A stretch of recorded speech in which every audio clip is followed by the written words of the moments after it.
Hey, welcome back. It's a beautiful day outside, so we're gonna take another stroll through the garden. In this video, we're gonna be talking about something really important for those on the ketogenic diet. So get your pens and your papers out. We're gonna be going over your macros, how to calculate them, how to get your numbers, your protein, your fat, your carbohydrates. So before we get started on any of the calculations, first thing you're gonna wanna do is calculate your TDEE, your total daily energy expenditure. There are a few calculators online. Do a quick Google search and then get a few averages. You're gonna need to enter your height, your current weight, and your level of physical activity. So for the calculations in this video, we'll be using a hypothetical person. We'll be using someone who is 5'10", weighs 200 pounds, and currently is living a sedentary lifestyle, so very little physical activity. I think the TDEE for this person came out to 2,200 and some change calories per day. So that means about 2,200 calories is how much this person will burn or use in a single day. So what you'll want to do once you have your TDEE, what I like to do is subtract 10% from that. So what that will do is that will put you in a caloric deficit. Think about it this way. So if you are a person that, let's round it down to 2,200 calories of total daily energy expenditure, that's how much your body will burn in that day just to function normally. The moment you wake up to the moment you go to sleep, you're gonna consume 2,200 calories that day. For example, if you take 10% away from that and put that as your caloric budget for the day, how much you're gonna want to eat, at the end of the day, you're losing 10%. So that means your body will have to make up for that 10% difference, and that is gonna come from fat. So you're gonna wanna put yourself in a little bit of a deficit so that at the end of the day, your body is forced to use its fat storage to make up for that energy difference. So once you have your TDEE calculated and you subtract 10%, that is gonna be your caloric budget for the day.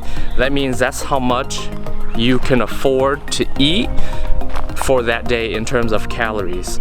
So we'll take our sample person at 2,200 calories of TDEE and we subtract 10%. So let's make it 2,000 even, just for easy calculation. So this person's caloric budget for the day is 2,000 calories. If they eat 2,000 calories and they expend 2,200 calories at the end of every day, they'll be losing 200 calories. So every day you're losing fat. So once you have your caloric budget for the day, you're gonna want to divide up how much of that 2,000 calories is going to be protein, how much of it is going to be fat, how much of it is going to be carbohydrates. The way I recommend doing it is taking care of protein first. So the reason my approach is to calculate protein first is because your muscles are the #1 consumer of calories in your body. Second is the brain, maybe in some, not in others, but your muscles consume a lot of calories per day. So you're gonna wanna put an emphasis on maintaining muscle mass, if not growing muscle mass, if you're also working out and trying to build muscle at the same time. But I put a priority on maintaining muscle mass. A lot of people I see go on the ketogenic diet and end up losing muscle mass because they're not eating enough protein to maintain what they have already. To calculate your protein goal for the day, what you want to do is you want to take your weight, which in this case, this example, 200 pounds, and you'll want to multiply that by 0.4 or 0.6. Preferably 0.6. So studies have shown that the recommended amount of protein to consume to avoid muscular dystrophy is 0.4 grams of protein per pound of body weight. So this person weighing 200 pounds, you multiply it by 0.4, that will give you your protein goals for the day in grams. Preferably you want to do 0.6, a little bit on the higher side, just to give yourself that extra cushion. So in this example, our person weighing 200 pounds, we multiply that number by 0.6, that gives us 120. So that's your protein goal for the day. In this example, 120 grams of protein per day, which sounds like a lot, but it's not. That's probably 3 or 4 chicken breasts a day, which is easily doable. So what you do next, once you have your protein figured out, you take that 120 grams and you take that out of your budget of 2,000 calories. In order for you to do that, we have to calculate how much calories is in 120 grams of protein, which is easy if you remember from biology class. 1 gram of protein has 4 calories in it. So you take your 120 grams budget for the day, multiply that by 4, that gives us 480 calories. So if you eat 120 grams of protein for that day, it'll cost you 480 calories. You take that out of your budget of 2,000, that gives you 1,520 left. So now that we have our protein budget calculated, what you're gonna want to do next is calculate your carbs. And I do this next because that's really easy. If you want to keep your carbs at 50 or 30 grams a day, that's a flat number. So you take your carbs out and the rest is fat.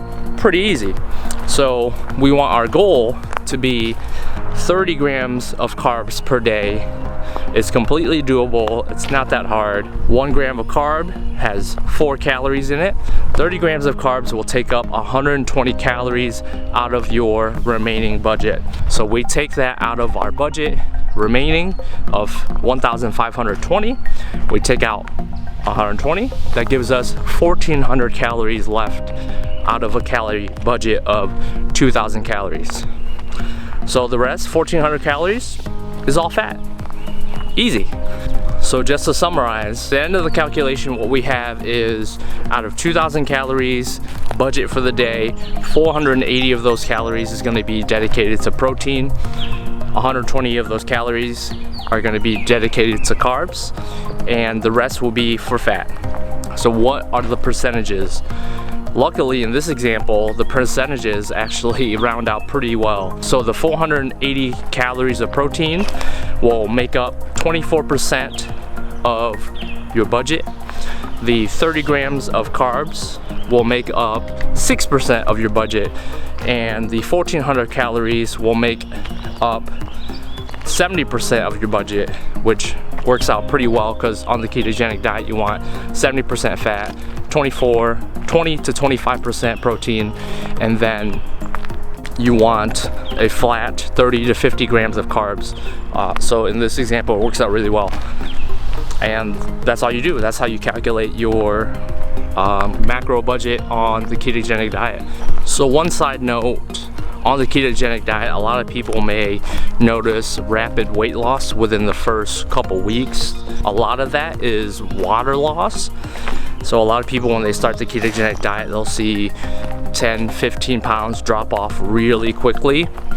But after that, if you maintain it, the weight loss will kind of plateau, so you won't decline quite as steeply. So the way that these macros are set up, losing 10% per day puts you at a pretty steady weight loss, which is set up for the long run, which is ultimately the goal here. Also, these numbers work out pretty well and they're rounded pretty evenly, which is convenient, but I understand a lot of people out there might not have even round numbers. If not, try to figure it out so your fats are at least 70% of your daily intake of calories. sacrifice your carbs first and try to maintain your protein. Protein and muscle mass is very, very important here in terms of the long scheme of things. So you want to definitely preserve muscle mass. If you can't go with 0.6 grams of protein per pound of body weight, drop down to 0.5. If not, drop down to 0.4. You do not want to go any lower than 0.4 grams of protein per pound of body weight. So if you weigh 200 pounds, you don't want to go any lower than 80 grams, for example. So that's it for this video on how to calculate macros. Thanks for joining me on the walk. If you feel that this video was helpful, give me a thumbs up, share the video to anyone that you think might help, and we'll see you on the next walk. Peace.